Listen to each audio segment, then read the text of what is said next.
धीरू से पंडित धीरेन्द्र कृष्ण शास्त्री बनने की कहानी। माँ ने दूध बेचकर किया था भरण पोषण, अब बने पीठाधीश्वर।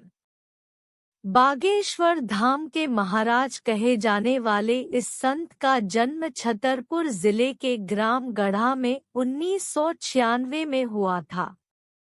वह 2 भाई और 1 बहन है। भाई छोटा है, जिनका नाम सालिग राम गर्ग उर्फ सौरभ है। बहन का नाम रीता गर्ग है। पिता का नाम रामकृपाल गर्ग और माता का नाम सरोज है। बताया जाता है माता सरोज महाराज को प्यार से घर में धीरू बुलाती है और गांव के लोग धीरेन्द्र गर्ग कहते थे।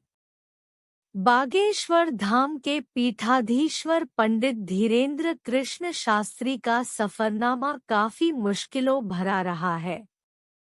छतरपुर देश दुनिया में एकदम से लोगों के बीच कैसे मशहूर हुए। मध्य प्रदेश के छतरपुर जिले में बागेश्वर धाम के महाराज पंडित धीरेन्द्र कृष्ण शास्त्री, क्या वाकई में इनके पास कोई करिश्माई शक्ति है जो रातों रात एक युवा संत या यह कह ले युवा कथावाचक इतना मशहूर हो गया? वो लोगों के बीच चर्चा का विषय बना रहता है। बुंदेलखंड के इस युवा कथावाचक या बागेश्वर धाम के महाराज का धीरू से लेकर पंडित धीरेन्द्र कृष्ण शास्त्री बनने तक का सफर कैसा रहा? वैसे तो धीरेन्द्र गर्ग बचपन से ही चंचल, चतुर और हठीले थे। इनकी प्रारंभिक शिक्षा गांव के ही सरकारी स्कूल में हुई। हाई स्कूल और हायर सेकेंडरी की पढ़ाई इन्होंने गांव के पास स्थित गंज गांव से की है। धीरेन्द्र गर्ग का जन्म बेहद गरीब परिवार में हुआ था और उनके पिता गांव में पुरोहितगिरी करके अपने परिवार का भरण पोषण करते थे।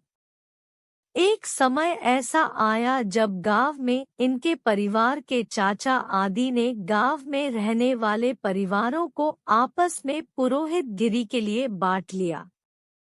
बंटवारा होने के बाद महाराज के परिवार पर आर्थिक संकट छा गया। उनकी माता सरोज ने भैंस का दूध बेचकर अपने परिवार का भरण पोषण किया। इस बीच बागेश्वर धाम के महाराज कुछ करने लायक हो रहे थे। वह लगातार गांव में लोगों के बीच बैठकर कथा सुनाने लगे और कथाओं में वह धीरे धीरे इतने प्रखर होते गए कि उन्होंने साल 2009 में अपनी पहली भागवत कथा पास के ही गांव पहरा के खुडन में सुनाई। ऐसा करते करते वह आस-पास जाने लगे और लोग अपने गांवों में भागवत कथा के आयोजनों में इन्हीं से कथा सुनने लगे। बताया जाता है कि पंडित धीरेन्द्र कृष्ण शास्त्री के अंदर बचपन से ही लोगों को प्रभावित करने की क्षमता रही है। वह हमेशा कुछ नया कर दिखाने का जज्बा रखते थे। इसलिए उन्होंने अपने गढ़ा गांव में स्थित शंकर जी के प्राचीन मंदिर को अपना स्थान चुना।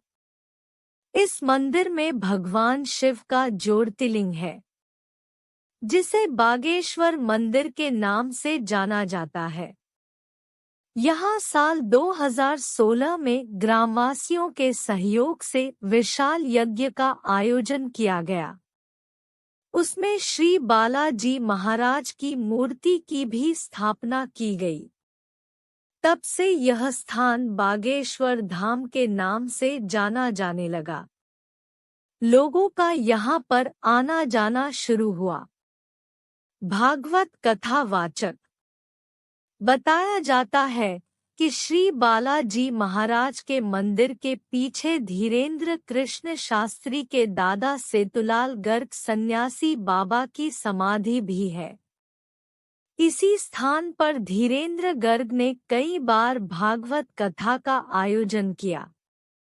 आसपास के इलाकों के साथ ही जिले के सभी धर्म प्रेमियों को बुलाना शुरू किया।